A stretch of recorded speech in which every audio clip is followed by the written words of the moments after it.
नमस्कार, गौरी दाते चॅनलवर आपलं मनापासून स्वागत आहे. आज संडे होता, त्यामुळे सर्वच घरी होते. सगळ्यांना विचारलं काय खाणार? तर विराज म्हणत होता, "मम्मी गरमागरम पोहे बनव." मग काय, छान असे पोहे बनवले. कोथिंबीर घातली. किट्टू कसे झालेत पोहे? छान झाले? छान आहे. नाश्ता झाल्यानंतर लगेच दुपारचं जेवण बनवायला घेतलं. छान असा मसाला वगैरे भाजून घेतला आणि भाजी बनवली इकडे. कोळंबीची रस्सा भाजी बनवली आणि इकडे बांगडे फ्राय केले. माझ्या मुलांना कोळंबी खूप आवडते, त्यामुळे मी ती आवर्जून करत असते. आज ना बांगडा फ्राय बनवलाय, संडे स्पेशल. आणि इकडे ना कोळंबीची रस्सा बनवलाय बघा.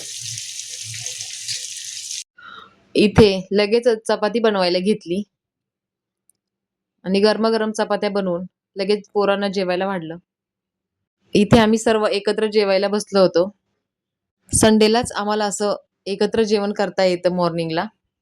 रोज सकाळी कसं मी एकटीच असते जेवायला, कारण मुलं शाळेमध्ये जातात, मिस्टर कामाला जातात. त्यामुळे संडे आमचा नेहमी स्पेशल असतो. त्यानंतर दुपारी तुंबाडची मंजुळा हा मराठी चित्रपट बघण्यासाठी आम्ही गेलो होतो. छान कॉमेडी पिक्चर आहे. मुलांनी आणि आम्ही छान असा एन्जॉय केला हा चित्रपट. फॅमिलीसाठी वेळ काढून आम्ही सर्वांनी छान असा एन्जॉय केला.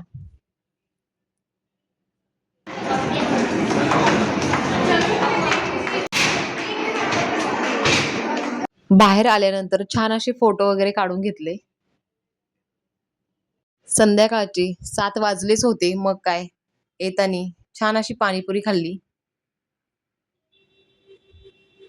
सोबतच शेवपुरी देखील खाल्ली. मग रस्त्याने येताना काही फळं, भाज्या घ्यायच्या होत्या, सो त्या घेतल्या आणि घरी आलो. घरी आल्यानंतर मी लगेचच वाटाणा भात बनवायला घेतला. तेलामध्ये जिरं आणि काही खडे मसाले घालून घेतले. त्यानंतर त्यात चिरलेला कांदा, टोमॅटो, आलं लसणाची पेस्ट हे छान घालून मिक्स करून घेतलं. टोमॅटो छान मऊ होईपर्यंत शिजवून घेतलं. त्यानंतर त्यात हिरवी मिरची, हळद, धना पावडर, थोडंसं तिखट हे बेसिक मसाले घालून छान असं मिक्स करून घेतलं.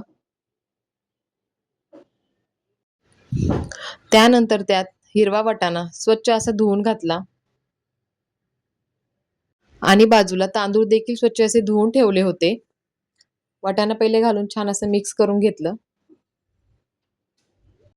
त्यानंतर त्यामध्ये धुतलेले तांदूळ देखील घातले, मीठ घातलं चवीनुसार आणि छान असं मिक्स करून घेतलं.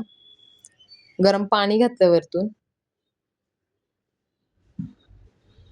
आणि तो वाटाणा भात शिजायला ठेवला. येतानाच पाणीपुरी, शेवपुरी खाऊन आलो होतो, त्यामुळे काही जास्त भूक नव्हती. त्यामुळे वाटाणा भातच छान असा बनवला होता. छोट्या भुकेसाठी आणि घाई गडबडीमध्ये बनवायला छान आहे वाटाणा भात. बेस्ट ऑप्शन आहे. तोपर्यंत काकडी वगैरे कापून घेतली आणि रेडी आहे आपला वाटाणा भात. कसा वाटला तुम्हाला हा व्हिडिओ कमेंटमध्ये नक्की सांगा आणि चॅनेलला सबस्क्राईब करा. धन्यवाद.